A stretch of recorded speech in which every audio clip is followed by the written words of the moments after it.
episode 67 of Wax and Lyrical with Mainz and Dutts. I'm your host, Mainz. And my colleague, a little bit down in the dumps today, Mr. Neil Dutton. How are we, Neil? I'm fine. Are you sure? You sound like a man who needs a hug. No, I've had several hugs today. They were all crap. Okay. You've never had a Mainsy hug, obviously. I just know it's not going to be as good as a Craig hug. Well. So, and if I can't get Craig hug, what's the point? True. It's a very good point, Dutton. So we've been away. Well, if you follow us on podcast world, we haven't been away. We've been doing our corporate work for UK Endzone. But we're back in our solo effort. And what's the better thing to talk about? Failing. Sorry, what? Due to a booking collapse. Due to a booking collapse, Dutton, yeah. We're here. We're with you. We're proud to be back. And we thought we'd talk about the World Cup. We're also going to talk some TV, but we'll talk about that a bit later on. So you know what, Dutton? Stop all this nonsense. Let's get on with the show. I think we should. Let's do it.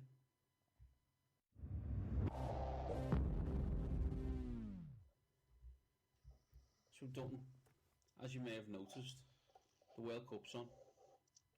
We're actually, as we record this, the last set of group games in the shockingly awful Belgium, Russia, Algeria, whatever the other team's called, group, is kicking off in an hour. The other groups are finished. We thought you'd give you our views on it. See what we think of the tournament so far. Now it's gone. Dutton, we'd usually just step right in, but we may as well get over it. Luis Suarez, what a moron.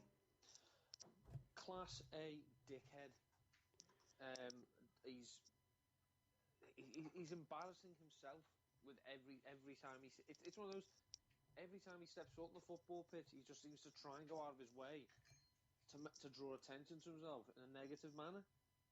And the tragedy is, for me, and it is a tragedy in the sporting sense, what an outrageously talented boy he is. But he just doesn't seem to get it. No, he doesn't get it, Dutton. It's a genius madness concept. And it's a red mist that sends... It's plain and simple.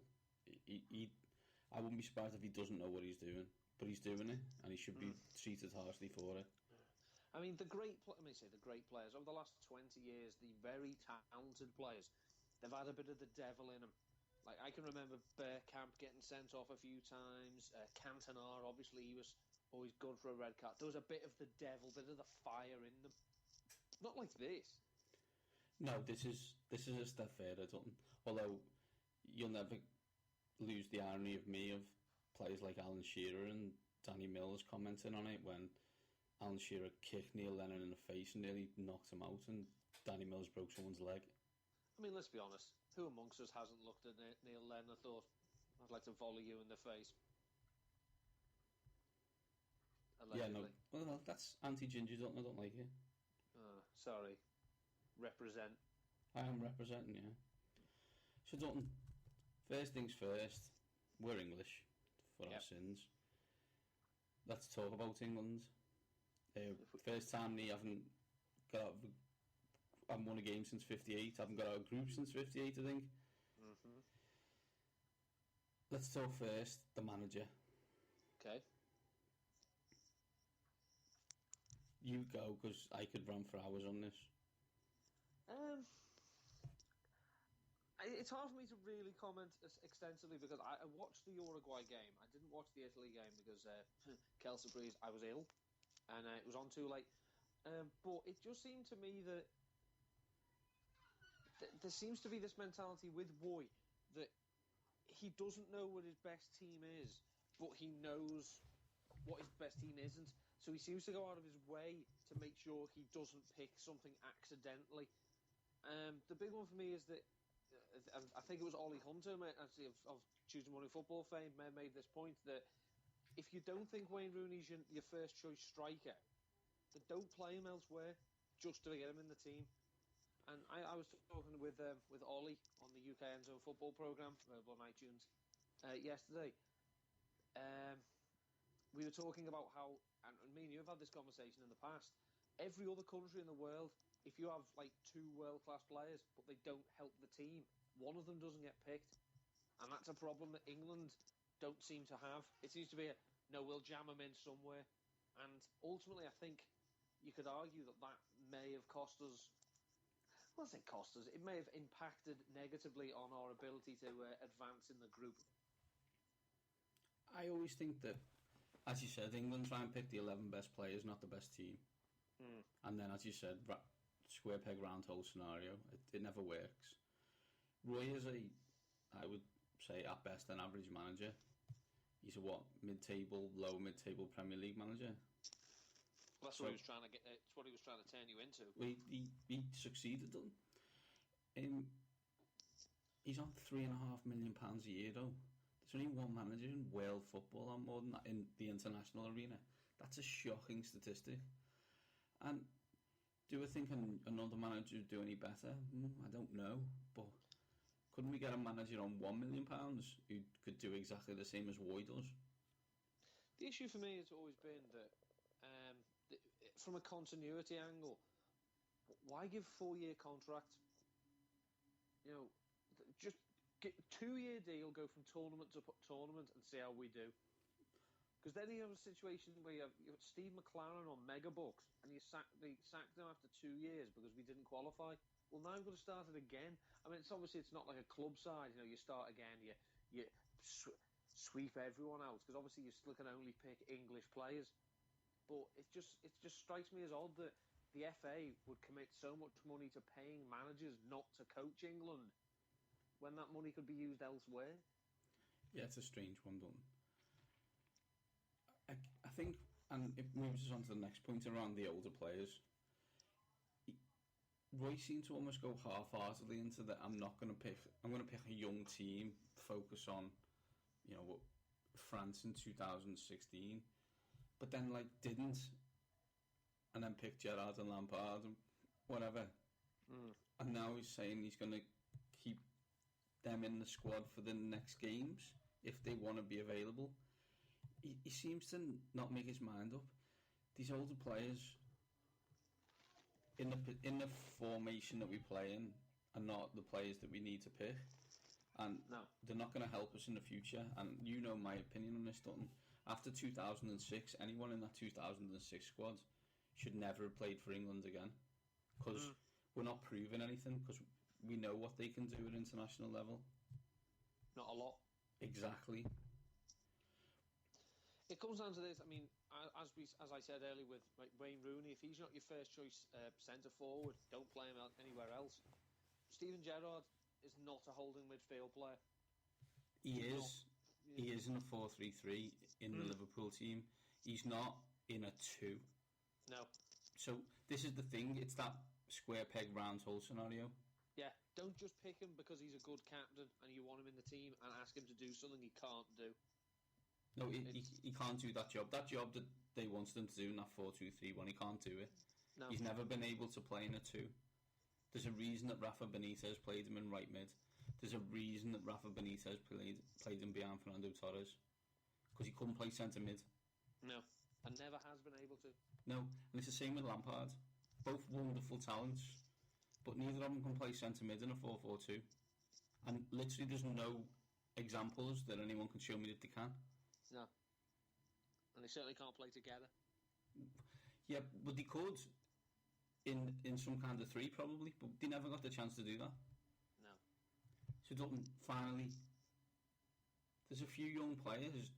Do we just casually do what we do every time and say, oh, in 2 years it'll be fine? Well, I'm not being funny. Wasn't it a young team that played against Costa Rica? They were crap. Do you want to know something? The average age of that team is 27 years of age. It's not young. If someone else calls Adam Lallana young, I'll go and say he's 26 years of age. He'd be 30 at the next World Cup. He's not young. We've lost that. It's not working. It's all very well us saying what we'd like to see, but we all know what we will see. We'll see a confused team that will go through the qualifiers with some degree of ease, the odd hiccup here. But then with the 6 weeks leading up to the tournament, total brain freeze and forget what the best team is. Yeah.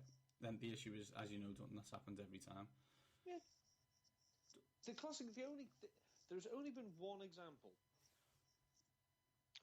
in the last since Italian '90, which, as we know, we started going in. Bobby Robson wanted to go 4-4-2, but then decided it wasn't working and went for a sweeper system.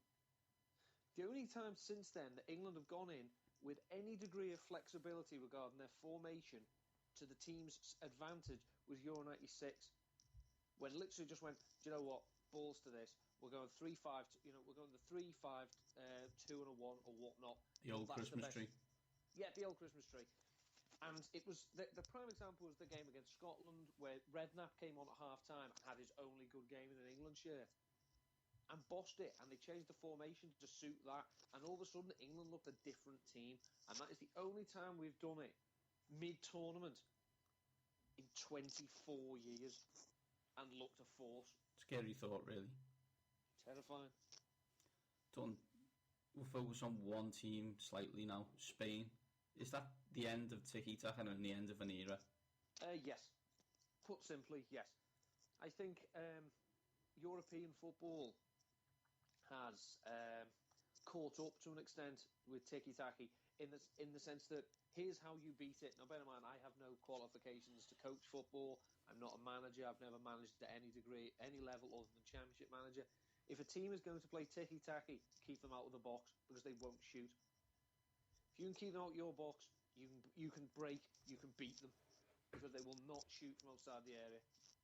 And that is why Guardiola struggled in Europe, we could say. Blitzed the German league because it's totally new for them. Spain, still trying to play it. No, it's finished. We've caught up. Not caught up, but teams know how to beat it. The issue is, as well, they're all the wrong side of 30. It's tough. They've won, 3 major tournaments on the run. Yeah. That's a long period of time in international football, and those lads have got older. Yeah, and it's no disgrace. But as you say, 3 tournaments in a row is a level of dominance that we've never seen. No, we haven't. It's a wonderful achievement, and they should be very proud. The issue is, can they chain it back up and go again? We're about to find out, I guess. Well, they still think that their very old Rene from a lower low is still the man to lead them. Love Rene. Good manager, though, Dutton, so it's worth a chance, although he is about 80 years of age. Indeed. There's been some, I'm going to say sneaky teams, Dutton, but more a case of us stupid English people don't really know about because we only watch certain football teams and don't watch any international football apart from England. I want your thoughts on them. Chile. Very impressive, very well organised, and play at a faster pace than I think most people would expect. Yeah, really, really good to watch. They're not the best at the back. I mean, they're playing that Medell, who was at Cardiff, playing defensive midfield. He's about 5'2", and he's playing centre half. But they're not bothered. They just play the ball, play it fast, get it forward. In theory, the job is get it to Alexis Sanchez and see what happens. It's one of those. The defenders are there to get the ball to playmakers, and this, if we just link this back to a problem, and this is a statement that I've made consistently, English football is never more than 7 passes away from a punt. Yeah. Doesn't happen in any other nation in the world. It doesn't, and especially doesn't happen at these. Colombia, Dutton. Oh, I watched before the Uruguay game. My work colleagues and I, we watched their game against the Ivory Coast. My word, they were so good to watch, especially on the break. They were so quick, so incisive. It was a joy to watch. This is the Colombia team potentially that the world has been waiting for since USA '94. Yeah, totally agree, Dutton. And again, they've got that similar idea. A lot of fast pace, good wit with that Corrado, brilliant player. Looks like he's coming to Barcelona, and that. I know it says James, but I'm going to be a commentator. James Rodriguez, what an absolute joy to watch. Oh, yeah. And we shouldn't forget that Colombia's best player is not at this World Cup, Falcao. Mm-hmm. So they've got no goal scorer, apart from Jackson Martinez, who, scored 40 goals for Porto this season. Yeah. Last sneaky team, this is going to hurt both of us, France. I'm going to tell you a story, Dutton. They barely got out of their qualification group. They finished second behind Spain. They then played Ukraine in the two-leg playoff first game in Kiev, which they got beat 2-0. That next day, front page of L'Equipe, which is the sports newspaper, was the squad picture with this is the worst French team this is the worst French team ever. This worst French team ever has probably played the best football out of any of the European teams, with the exception of possibly Holland in the tournament. This France team is closer in keeping to the team that hosted the World Cup in '98 in the sense that it's efficient. It's it does what it has to do on the pitch. Whereas the last few tournaments, they've taken the Holland route in the sense that they'll get to the tournament and then beat themselves. Yes, no, true. I mean, the classic example is in 2010 when they basically went on strike. But, there's a reason that Nasri isn't in this squad, and it's not because of talent. It's because they don't like him. Doesn't fit the team. Exactly. And this Nasri was English. Oh, he'd definitely be in the team, Dutton. We'd be fitting him in somewhere. I'll tell you what, though, as well, the France, the winning on home kit. That is a good-looking T-shirt they've got themselves. It's nice. I would always prefer that Holland wear orange. The blue they were wearing against Spain, beautiful. Special kit. Thoughts on Brazil as a whole, Dutton? I think Neymar is being totally blown out of all proportion because he's playing against rubbish. And I will say rubbish, because that Cameroon team was dog dirt. He ripped them a new one. Yeah, but they're crap. I will say this, and by all means, this is one of those statements that people like yourself will remind me of in 10 years when he's the second coming. He is a more talented version of Dalian Atkinson, but not much more talented. The issue you've got on that, Dutton, it's not that I technically disagree and I understand where you're coming from, is that all he does is score goals for Brazil. So that's going to be putting you in the right thing. Mm-hmm. So that team's not very good. And defence is awful. I think they might come unstuck against Chile in the next round. We'll see. The home fans may get them through it. But as you said, the midfield, something's a walking reserve team. It's a walking reserve team, and everyone in that defence wants to be a centre forward. Oh yeah, like that. Jose Mourinho must be laughing his head off. The Paris Saint-Germain have paid £50 million for that David the Sergio Bob. He's a defensive midfielder at best. Yeah, he hasn't been the same ever since he stepped on all them rakes. He hasn't done. But finally done. Who's the winner's going to be? Germany. Yeah, I can see that. I'm going to go Argentina, and I'll tell you why. This is their path to the final. Switzerland, Belgium, Holland. Yes, thanks. Certainly winnable. I mean, through scheduling quirks and other things, I haven't watched a single Argentina game. I haven't had a chance to because I've either been in work, it's been too late, or something else has happened.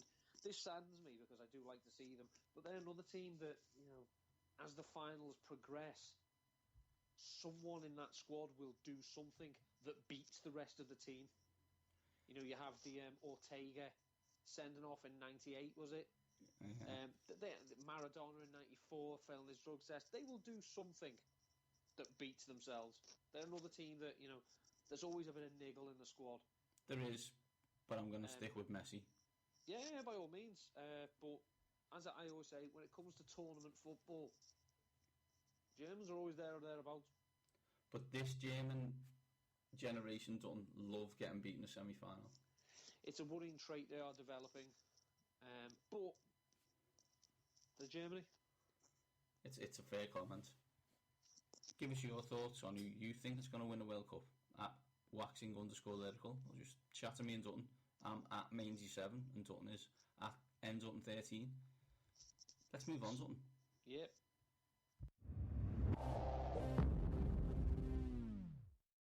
Week on the Disney Channel in the US, Girl Meets World starts, which is the spin-off of Boy Meets World. Longer-awaited spin-off. Longer-awaited spin-off, Dutton. So the concept is that Corey and Topanga have got married and had a daughter, and she's now the main character. Although Corey and Topanga are still in it. She won't be. Of course, they're the main characters. Let's if hope Eric so. Matthews isn't in it, then obviously someone else has to be. But yes. So what we thought we'd do is we'd look at some of the best TV spin-offs and give you our thoughts on them. First one, I'm going to set it up and let you knock it out the park. It's Frasier. Frasier, I mean, Dr. Frasier Crane was an amusing character in Cheers. But it's one of those. If you look at that and think, if we're going to spin off from this, we've got to do something with Norm and Cliff and Norm. But no, Frasier was the first few episodes. First few was a bit like, yeah, this is quite funny. This is mildly amusing. But then it got better and better as Gramo grew into the role and the strong supporting cast. Frasier is one of those. It stands up by itself. Even if you've never heard of Cheers, which, by the way, worries me how few people have, when you ask them, know what Cheers. They've never watched Cheers. They're not up to speed with it. That worries me. But everyone knows and loves Frasier. That's just a generational thing, I guess. It's, as you said, if you got a list of all the characters from Cheers, I'm sure that Frasier was near the bottom of the people you pick. But they got all those seasons out of it. Really well written. Love Kelsey Grammer. Had a really strong cast with him as well. I think that's what gets it, really, is you need that strong cast behind Frasier and, his dad, the dog, his brother. Excellent work. Interesting quirk. There were two members of that cast who were born in England. Go on, Dutton. It was Jane Leaves, obviously, and his dad was born in Blackpool. Was he? Who knew? Yes, he was. Who knew? What the hell is that noise? Got a strange noise in my room, Dutton. I'm under the sack. All right. I'll miss you. Thanks. Anything you want of mine, just ask. Just a Mac, please. Just a Mac. You want the Mac? Oh, nothing much then. You said anything? Yeah, I did. Just my most expensive purchase, I guess. Next on, a favourite of mine and a favourite of the Mannerings in general, NCIS, which, if you're not aware, was a spin-off of JAG, which was a garbage naval show on CBS. Judge Advocate General. Correct.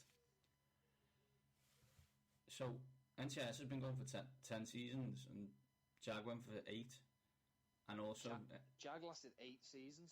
It did, yeah. Oh my god. It did. Oh no, sorry, JAG lasted 10 seasons done, and NCIS is in its 11th. And has already spawned another spin-off, NCIS Los Angeles, with everyone's favourite cool dude, LL Cool J. Do you watch NCIS, Dutton? No, I don't. It's got a great character, which is Mark Harmon, whose dad won the Heisman Trophy. Random stat there for you. As Special Agent Gibbs. Great show. You should watch it, Dutton. Didn't he get the role based on his appearance in The West Wing? Yes, he did. He basically asked him to play the same character that he did as a bodyguard to CJ in The West Wing. Yeah. Good knowledge, Dutton. Thank you. Next on the list is a strange one, because it is a spin-off, and it's X Factor. I hate X Factor. As I think you hate X Factor, these two, don't you? I hate televised sob stories. Yeah, well, then you hate X Factor, and let's be honest, it's awful, and that's full of them. But yeah. 18 million people a week can't be wrong, Dutton. So we had Pop Idol, we had Pop Stars, The Rivals. I think Simon Cowell wasn't getting enough money on this, so created his own show, X Factor, which I think we've had for about 8 seasons. At least. I mean, personally, if you want to see the same, if there's a special edition, special like Easter egg, as it were. If you want to see the same level of talent but without the sob stories, there's a pub by Clayton Square that has karaoke on pretty much all day, every day. That is an awful boozer. Have you ever been in? I've never been in. I've never had it. I went in once for like about 30 seconds and basically ran back out. I don't need 70-year-old drunk scousers singing Elvis song. Yeah. Or was it every time I go past it's The Wonder of You and My Way. They're the only two songs I hear time and time again. You are obviously in Liverpool a lot more than me done, but that's all I ever used to hear back in the day. Mm-hmm. It's got to be, like, in reality TV sense, the most successful spin-off of a show, although in theory, let's beat around the bush, it's exactly the same show. Yeah. It's the concept is remarkably simple. Get people with sob stories who can sing. Yeah, if you're very, very good or you're very, very crap, you're on. Yeah, it's true. If you're okay and you don't have a sob story, sorry. Yeah, you're not on done. Next, The Simpsons. Do you think most people know this is a spin-off? I think probably a lot of people about 10, 15 years ago may have known, but I think with the height of fame that The Simpsons now has, I think people either forget it or they're just happy to accept that The Simpsons has always been here. So, for the people who don't know, it began as a series of shorts that aired as part of the Tracy Ullman show. If you watch it now, the characters aren't as well drawn. No, ever so slightly not. They look like I've drawn them. Yeah, the voices aren't as great, but it is The Simpsons. They almost follow a similar pattern, although Homer's not as funny in Tracy Ullman show. And you can argue as well, the first few episodes of The Simpsons, first couple of series, Bart was the main character. Yeah, absolutely. I don't think there's any doubt in that. But don't remember them doing the Homer man. No, but it was only when they realised, look, we can get another audience. We can get the adults in if we make this about Homer. Which was a great shout on. It was, even though I haven't watched a new episode for at least 6 or 7 years. I went to my friend Amy and Graham's, who just had a baby, Logan. Congratulations, by the way, although they won't be listening. And Graham watches it, and literally I watched it, and I was like, I haven't seen this in years. Literally, I haven't watched it in years. It's like on its 24th season or something ridiculous.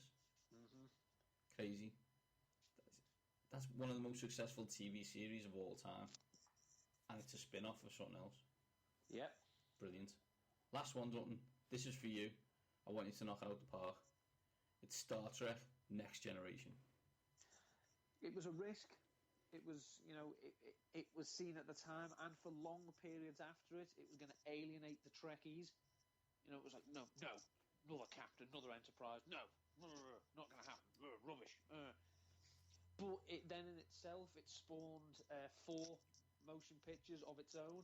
It spawned another 3 TV shows, and apparently there are rumours that Netflix are going to be producing a brand new Star Trek series in a Netflix exclusive kind of way, like they have with House of Cards and what was that one, Welcome to Lilyhammer. So it's going to be a Netflix. But obviously it has to. They can't just make stuff up. They do have to adhere to certain copyrights. But yeah, Star Trek Next Generation. I'll be honest, I didn't really watch it until it finished, probably about 2 years after the last episode. Not through any great desire of I'm an original Trekkie, even though I was. It was just the fact that you couldn't, in those days, if it wasn't on the telly at a reasonable time, you couldn't get it. It wasn't on videos, didn't have DVDs. Netflix was, glint in someone's eye. And it was only when they started coming on BBC 2, I think, of a Wednesday night at 6 o'clock. Yeah. And then I discovered, once we got Sky as well, that they were on at tea time. It was on 5 o'clock every day, Star Trek Next Generation.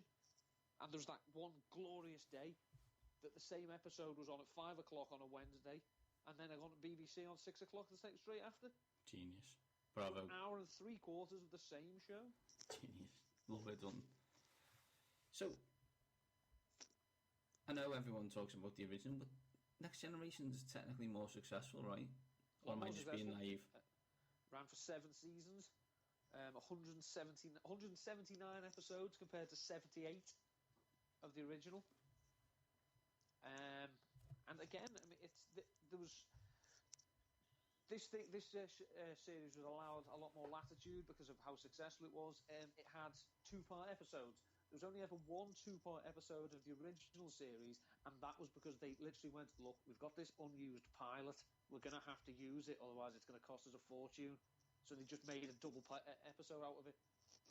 And it was obviously it was a bit clumsy, but it was it was the the pilot with Captain Pike, and literally had a 2 episodes of the original series. They managed to get in around, and in the course of it, show the whole of this pilot inside it. Okay. So, but that was the only 2 parts that they ever had. They had the odd recurring character, but they never had 2 parts. There was no, it was a loose story arc, so they were given a lot more of that. There was a lot less elements on the alien of the week. In the Next Generation, it was a bit more character driven, so they could have an episode one week that was going to be about Data, or another week that was going to be about Worf and the Klingons in general, and then there'd be some mysterious alien like Q or something like that. But it was always about the characters, and that's why it was quite. As it got older, it got stronger because it was about the crew, as it were. But yeah, I mean, I love it, and as it annoys the crap out of you, me and Mullen can tell you the episode names. That just freaks me out. I think on most TV shows, they should all be the one about, not the actual name. But you and Mullen, with your bloody Star Wars, Star Trek alarm clocks and whatever, then that's up to you guys, I'm just glad I get to watch the great films by J.J. Abrams. That's my gladness about it. Lens flare. Lens flare. Hashtag lens flare. They're our favourite TV spin-off ones. If you've got some, drop us a line. So Dutton, I know you're not well. I know you wanted us to be quick on this one, and we have been. Yeah. So I'm going to let you go. We forgot Mork and Mindy, though, by the way. We have forgot Mork and Mindy, Dutton. Do you want to talk about Mork and Mindy, or do you want to go to bed? I want to go to bed, but I will just say quickly that obviously Mork and Mindy was a spin-off from Happy Days. Yeah. Which was a show that it's not the only spin-off Happy Days spawned. Laverne and Shirley. Laverne and Shirley and Joni Loves Chachi. Awful TV show. Yeah. On that awful TV show note, Dutton, I'm going to let you go to bed. I hope you're going to bed inside a green tent. Well, we've Kate bought Zoe a playhouse for outside. I was going to go and curl up in there, but it's too small. I'm not bendy enough anymore. Not even remotely, Dutton. No. You get yourself to bed with a hot toddy. No whiskey, unfortunately. Well, God, you're a miserable kid. We'll just go to bed then. I might just take my Tassimo Bosch machine with me. Just hug it? Yeah. Let's do that. I love this machine. I love mine, however, I'm nowhere near it. Kate's probably on her 4th caramel latte of the day. Save some for me, love. Good luck with that. Yeah, good luck with that. So anyway, this has been episode 67 of Wax and Lyrical with Mainz and Dutts. Thanks for downloading, guys. Don't